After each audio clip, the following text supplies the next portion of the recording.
Big Cars, powering British challenge mixed martial arts throughout 2016.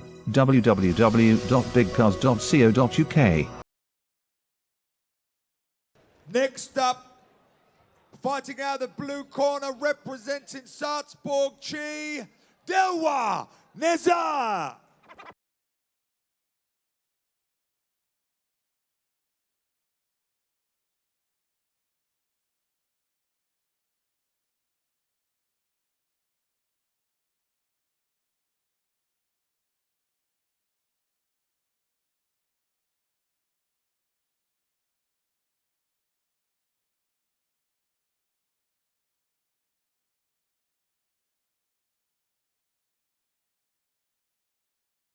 Opponent fighting out the red corner, representing BKK fighters, Iontton.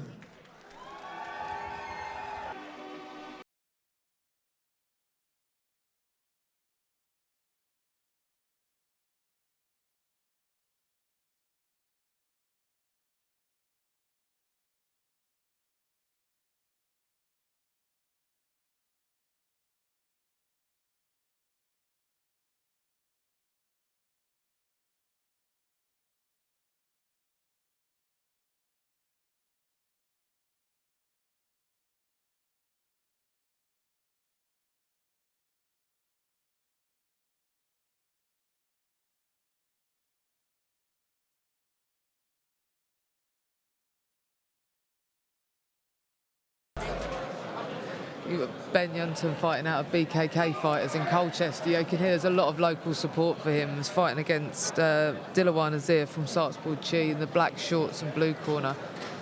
Helpfully, he's got his name written on his bottom so you can work out who he is.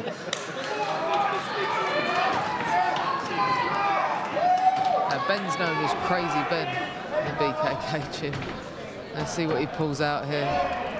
Very, very rangy as well. Very, very tall, very, very long. Very experienced corner as well. Arnold Allen, Stone Mason as well.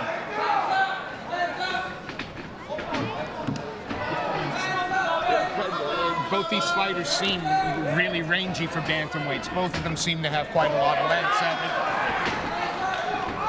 They're both trying to make use of that as well. You've got Dylan throwing those long looping, wild overhand rights.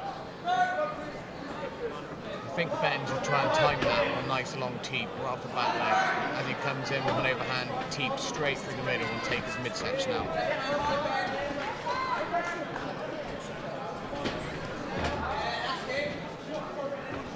So he uses that little stutter step and then throws a great big looping right hand.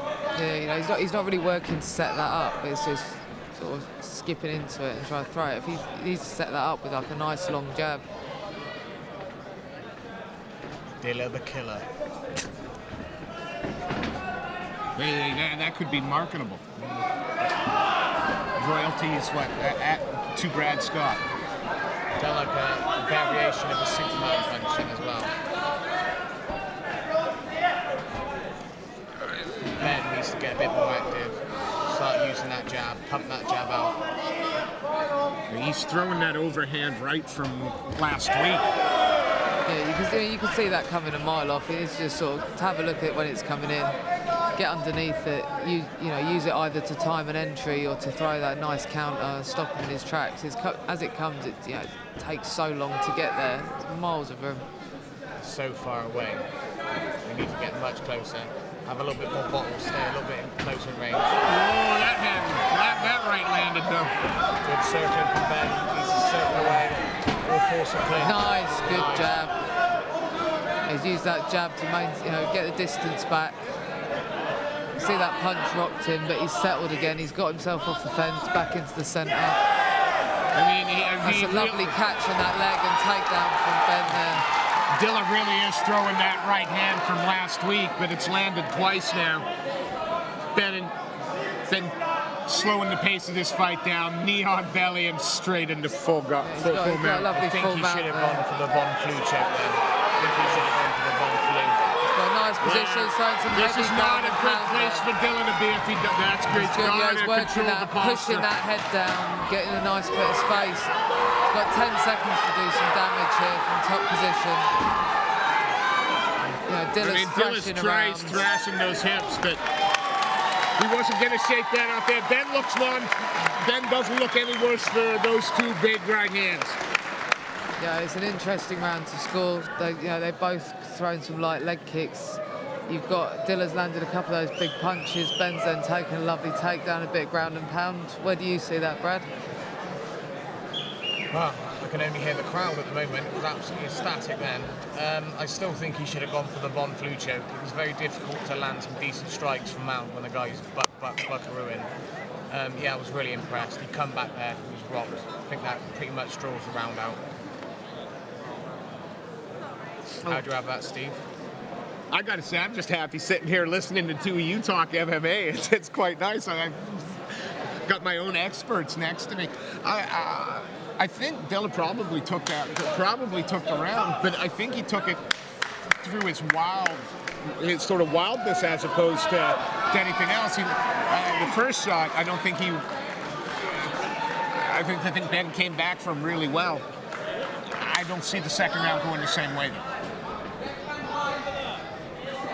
Yeah, I think that they've both gone back to their corners.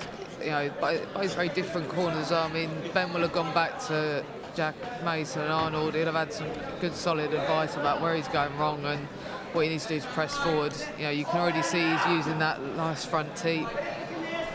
He's settled down a lot. I think that's really important as a fighter. You go into your corner, you've got to be able to take that advice on board, come out, put it into play. We've seen both of them calm down a bit here and start to settle into what they're doing. Being a corner man is a bit of an act to it as well. There's no point for the first 30 seconds even speaking to to the fighter. You can't take anything in. Normally you're so exhausted, you're trying to get your breath back. My coaches personally let me know exactly what I should be doing in the last 20, 30 seconds. It's a little more controlled pace so far. Dilla's not again, when Dilla goes that little bit wild, kind of like Tasmanian devil swinging, that's when he's caused the most issues for Ben. What I've noticed with Dilla the Killer, he locks that front leg up. Like you see there, locked, he locks it again. Now from Ben, I would calf kick him back to the stone edge. His legs look like shoelaces anyway, so I'd go straight for the kill, straight for the back of that calf. It's nice to see, Ben's using that jab more now as well, throwing it out there as a distraction. That would be the exact perfect thing to do, throw that jab out as he locks the leg out, take it out from underneath him.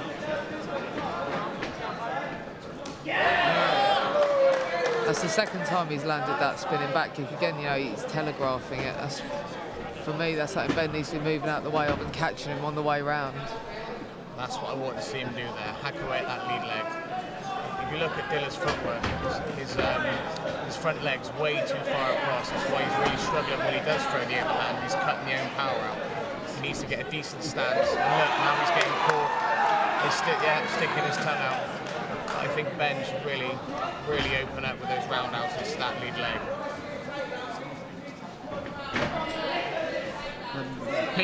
Pace from Dilla a little bit. I keep saying Dilla, that's not fair. And Dilawar Nasir's slowing a little bit, but still looking to wing that one punch in. Dilla the Killer.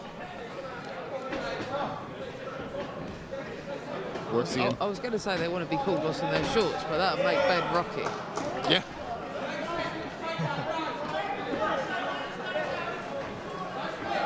"20 seconds left in this round."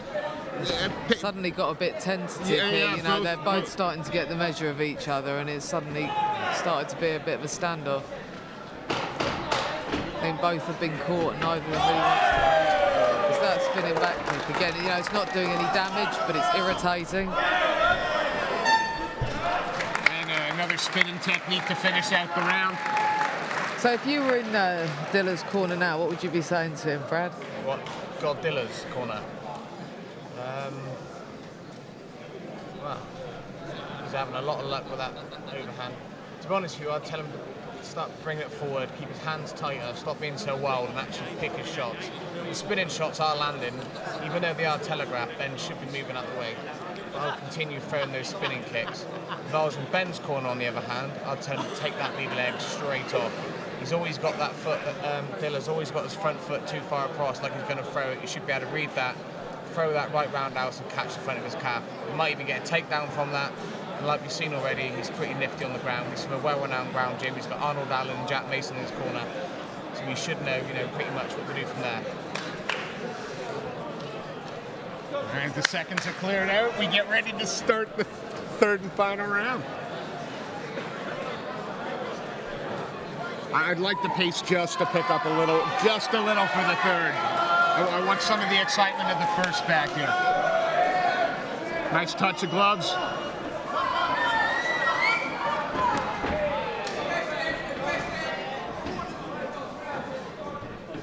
Yeah, there's a lot of stop-starting and jittering forward.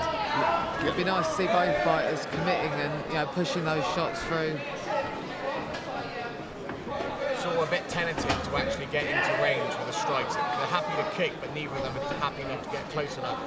They're always punching from too far away. And their heads are staying very, very centre line. We need to move them up. Ben's looking a bit more aggressive now. Dilla the Killer's going for a bit more of that Muhammad Ali approach. Yeah, you're rolling that hand. Ben's reading those spinning tactics now, reading the big right hands and just stepping off as they're coming in. You can see that's frustrating Dilla. Ben constantly on the forward step here now. What he needs to do is when he steps out of the way of those spinning kicks, he needs to capitalise on it, as he comes round. He needs to be moving back in, Dilla's just landed a lovely shot there. Again, it's that looping right hand that's been the real money shot for Nasir at the moment. There we go. Nice little change. And that's exactly it, it's timing that gap and getting in underneath it. Now, if I was Dilla now, I'd posture, 2 hands on the throat. Managed to get back up. Nice little explode in the stand there. It's good to see, now Ben's got that range. That's exactly what he needs to be doing, waiting for those opportunities, those big, wild shots, getting in underneath it, securing the takedown. If you look at Dilla's footwork now, it's very, very unorthodox.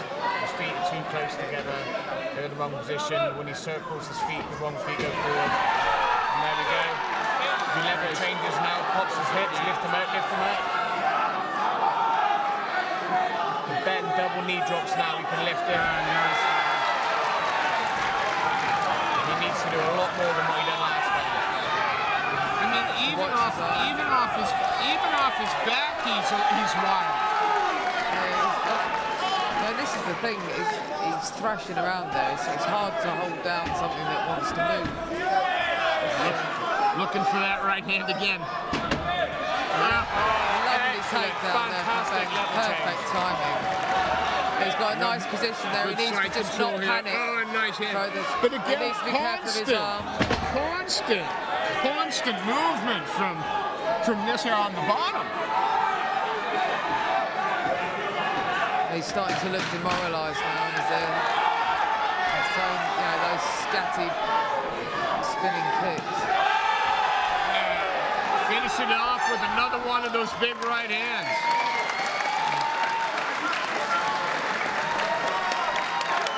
Wow. I know who won the last round, but I don't know who to give that to. It'll be interesting to see how the judges score that. To give it to the power punches or the walk side. Yeah, that's one of the great things about fighting for BKK. You've got experience like that in your corner, and people like that you're training with and behind you, and to learn from. It's an amazing atmosphere. And again, you look at I think we have 14 BKK fighters on this card, and not one of them have a gimme. Not one of them have a gimme opponent, and this is a clear example of that. None of us would ever take one, and Jack deals with matchmaking for us, and he would never put a BKK fighter into a fight that wasn't going to be an exciting and evenly matched We have a fight. split decision. Ooh.